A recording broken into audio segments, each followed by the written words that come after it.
இந்த உலகத்திலேயே சிறந்த கண்டுபிடிப்புகள் என்று 4ஐத்தான் முடிவு செய்தார்கள். 4, 3, 2, 1 என்று சொல்லி வருகிறேன். 4 கண்டுபிடிப்புகளைத்தான் வரிசைப்படுத்துகிறார்கள், வகமைப்படுத்துகிறார்கள் ஆய்வாளர்கள், அறிஞர்கள். லட்சக்கணக்கான பொருட்கள் லட்சக்கணக்கான ஆண்டுகளாக கண்டுபிடிக்கப்பட்டிருந்தாலும் சிறந்தது என்று 4 தேர்ந்தெடுத்தார்கள். அந்த 4இல் 4ஆவதாக அவர்கள் தேர்ந்தெடுத்தது, நீங்கள் ஆச்சரியப்படுவீர்கள், குண்டூசி. குண்டூசி ஏன் சிறந்த கண்டுபிடிப்பு என்று தேர்வு செய்தார்கள் என்றால், ஆய்வாளர்கள் சொன்னார்கள், கண்டுபிடிக்கப்பட்ட நாளிலிருந்து எதற்காக கண்டுபிடிக்கப்பட்டதோ அதற்காக மட்டுமே பயன்படும் உருவம் மாறாத ஒரு கண்டுபிடிப்பு இந்த உலகத்தில் உண்டென்றால் அது குண்டூசி என்று வகைமைப்படுத்தினார்கள். 3வது இடத்தை சக்கரத்திற்கு கொடுத்தார்கள். சக்கரம் இல்லாமல் இந்த உலகத்தில் எந்த கருவியும் இயங்காது, எந்த கருவியும் இயங்காது. அது விமானமாக இருந்தாலும் சரி, ஓடுகிற ரயிலாக இருந்தாலும் சரி, பேருந்து, மகிழுந்து என்னவாக இருந்தாலும் சரி, கையில் கட்டி இருக்கிற கடிகாரமாக இருந்தாலும் சரி, தலைக்கு மேலே சுற்றுகிற மின்விசிறியாக இருந்தாலும் சரி, எல்லாவற்றுக்குள்ளேயும் ஒரு சக்கரம் இருக்கும். சக்கரம் இல்லாமல் ஒரு பொருள் இயங்காது, சுற்றாது. எனவே கண்டுபிடிப்புகளில் 3வது இடம் சக்கரம். 2வது இடம் எது? அறிஞர்கள் சொன்னார்கள் 4வது இடம் குண்டூசி, 3வது இடம் நீங்க சொல்லணும் சக்கரம். 2வது இடம் நான் சொல்லறேன். எல்லா சக்கரங்களையும் இயங்க வைக்கும் மின்சாரம் தான் 2வது இடம். மின்சாரம் இல்லை, இந்த இருக்கு. மின்சாரம் ஒளி தரும், மின்சாரம் ஒலி தரும். மின்சாரம் ஒரு பொருளை எரிக்கும், மின்சாரம் ஒரு பொருளை குளிர வைக்கும்.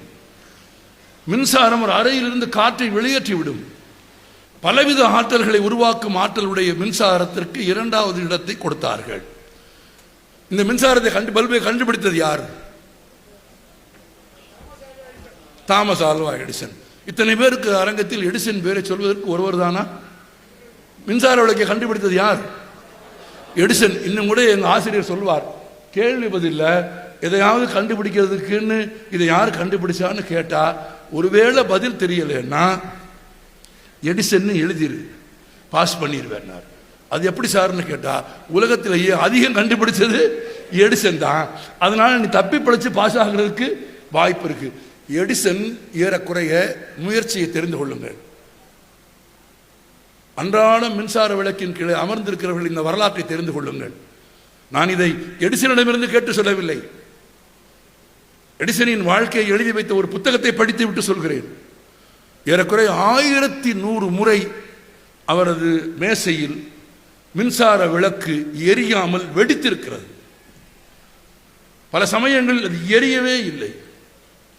பல சமயங்களில் எரிந்து கருகி சாம்பலாயிருக்கிறது.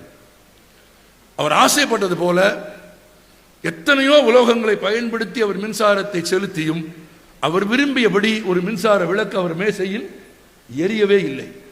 ஆனால் நுட்பமாக சிந்திப்பவர்களுக்கு புரியும், அந்த மேசையில் எரிவதற்கு முன்பாகவே அது எடிசனின் சிந்தையில் எரிய தொடங்கிவிட்டது. தன் சிந்தனையால், விஞ்ஞான அறிவால் எடிசனின் மூளைக்குள் அது எரிந்து கொண்டிருந்தது. அதை மேசையில் எரிய வைக்க அவர் முயற்சித்தார். 1100 முறை தோற்று போனார். ஒரு நண்பர் கேட்டார், 1100 முறை தோற்றும் உனக்கு வெட்கமாக இல்லையா? இன்னும் இந்த வேலையை நீ விடவில்லையா?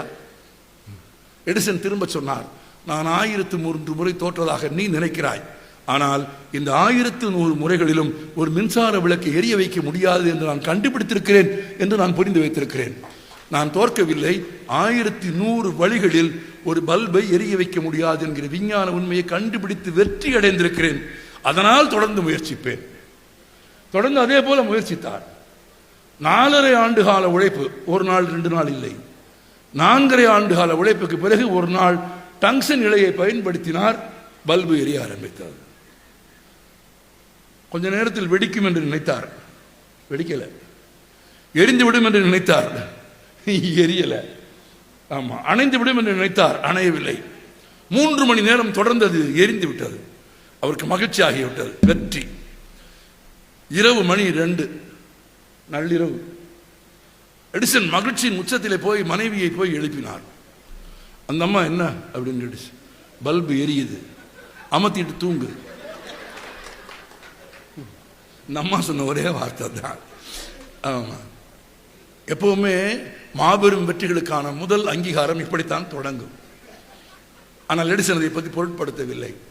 எப்படி மின்சார விளக்கு எரிய வைத்தாரோ, மின்சாரத்தை பயன்படுத்தி பல கருவிகளை கண்டுபிடித்தார்களோ, அப்படித்தான் விஞ்ஞானிகள் கண்டறிந்து சொன்னார்கள். குண்டூசி 4வது இடம், சக்கரம் 3வது இடம், எல்லாவற்றையும் இயக்கும் மின்சாரத்திற்கு 2வது இடம். அப்படியானால் 1வது இடம் எது என்று கேட்டபோது அறிஞர்கள், ஆய்வாளர்கள் சொன்னார்கள், மொழிதான் இந்த உலகத்தில் மனிதன் கண்டுபிடித்தவர்களிலேயே தலை சிறந்தது என்று சொன்னார்கள். மொழி இல்லாவிட்டால் ஒன்றுமே கிடையாது. நான் இன்னும் சுருக்கமாக, ரத்தின சுருக்கமாக புரியும்படி சொல்கிறேன்.